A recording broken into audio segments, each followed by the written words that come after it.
Good morning, it's teaching time. We're going to be running over how I do a plank movement in my workout. Planks utilize the abdominis and the core, as well as your shoulders and your deltoids and some muscles in your back and your legs. My workout, I go through 3 different variations of the plank over about 90 seconds, but we're going to keep it a little bit more brief today. Things you want to remember are keeping your elbows and your shoulder in alignment. So you don't want to be put out and you don't want to be tucked in when you're doing a plank, so no bowing. And then keeping your spine aligned with your body and not letting yourself sag into the plank, even though it's a lot easier when you do that. So the first one is a really classic plank. So it's arms straight forward, shoulder width apart, line your palms up underneath your shoulders and in line with your elbows. And then we're going to come onto our toes in the back.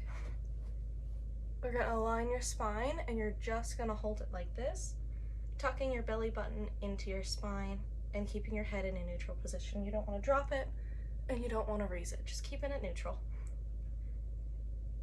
And then we're going to go ahead and transition to the second bit.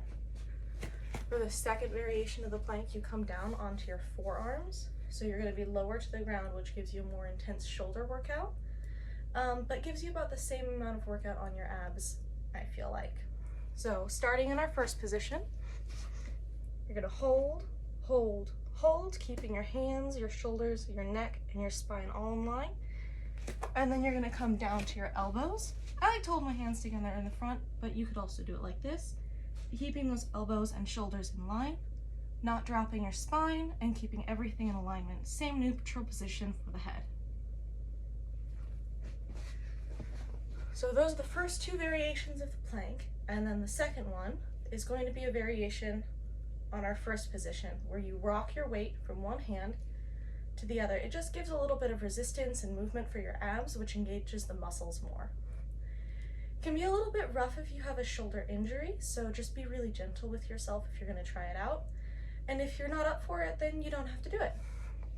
So we're going to come through, start in our first position again, and after a few seconds we're going to lift up and we're going to focus our core to one side and hold our balance, and then return to neutral, and then we're going to do it again. So everything's in alignment, straight back, straight neck, core, sucking your belly button into your spine, and lift, hold until you're ready, and we're going to rock to one side. And I like to pick up my hand when I do it, just to focus the transition. You can also do this with your feet by lifting your feet in the back. Either is fine, you just want to make sure that you're not sliding back or doing this. So, rock, rock, feet, feet. Keeping everything in line with the spine. Go ahead and come down. So the full circuit looks like this.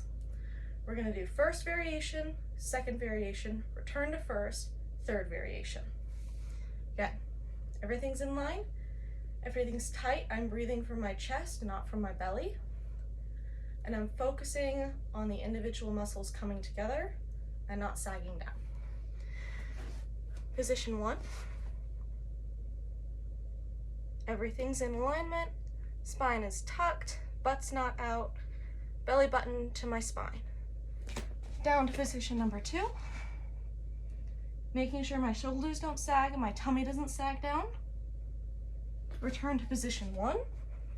That might take a little bit of finagling to get yourself in alignment correctly, but that's okay.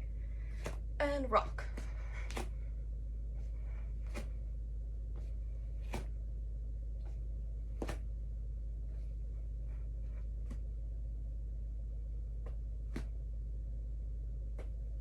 And come down. The really big things that you should be concerned about in this workout are not necessarily the workout itself, but the transitioning in positions. When we have our weight off the ground and in a different spot, it's easier for us to fall, and it can be easier for us to injure ourselves as well. So being very mindful of where our hands are and that we're prepared to change weight. And you don't have to change weight in the same position. You can come out of that position to change spots. So just being aware and avoidant of injury. And if you feel like you're pushing your limits or if you're feeling tearing, it's time to stop. This has been How to Do a Plank. I hope you have a great night.